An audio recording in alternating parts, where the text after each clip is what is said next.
ایک بزرگ حج کے سفر پر گئے تھے۔ جب وہ ایک جگہ سے گزر رہے تھے، ان کے ہاتھ میں ایک تھیلا تھا، اس میں کچھ پیسے تھے۔ اچانک ایک چور ان کے ہاتھ سے تھیلا چھین کر بھاگ گیا۔ جب چور کافی دور نکل گیا، تب اچانک اس کی آنکھوں کی روشنی ختم ہو گئی۔ آنکھوں کی روشنی جاتے دیکھ اس چور نے رونا شروع کر دیا۔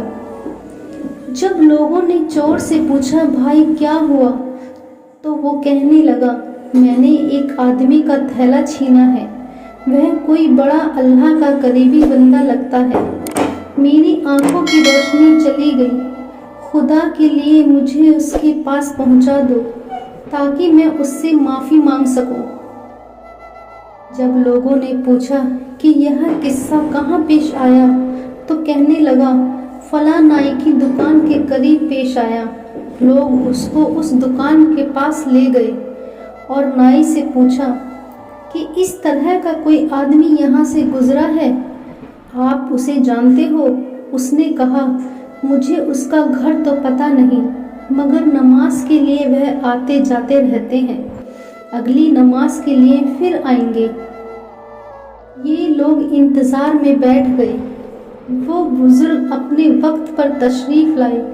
لوگ اس چور کو ان کے پاس لے گئے تو اس چور نے جا کر ان کے ہاتھ پاؤں پکڑ لیے کہ مجھ سے غلطی ہو گئی، گناہ ہو گیا، میں نادم ہوں، شرمندہ ہوں، میری آنکھوں کی روشنی چھن گئی، آپ اپنے پیسے واپس لے لیجئے اور مجھے معاف کر دیجئے تاکہ اللہ تعالیٰ میری آنکھیں ٹھیک کر دے۔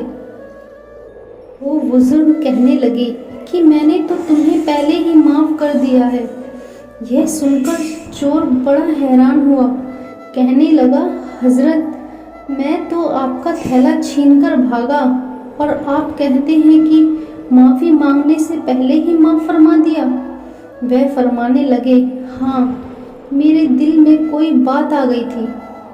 فرمانے لگے، میں نے ایک حدیث پڑھی جس میں نبی اکرم صلی اللہ علیہ وسلم نے فرمایا کہ قیامت کے دن جب میری امت کا حساب پیش کیا جائے گا تو میں اس وقت تک میزان کے قریب رہوں گا جب تک میری آخری امت کا فیصلہ نہیں ہو جاتا۔ میرے دل میں یہ بات آئی کہ اگر میں نے اس چور کو معاف نہیں کیا تو قیامت کے دن یہ مقدمہ پیش ہوگا اور جتنی دیر میرے مقدمے کا فیصلہ ہونے میں لگے گی، اللہ کے نبی علیہ السلام کو اتنی دیر جنت سے باہر رہنا پڑے گا، اس لیے میں نے معاف کر دیا کہ نہ تو مقدمہ پیش ہوگا، نہ ہی میرے محبوب کو جنت میں جانے میں دیر لگے گی، وہ جلد جنت میں تشریف لے جائیں گے۔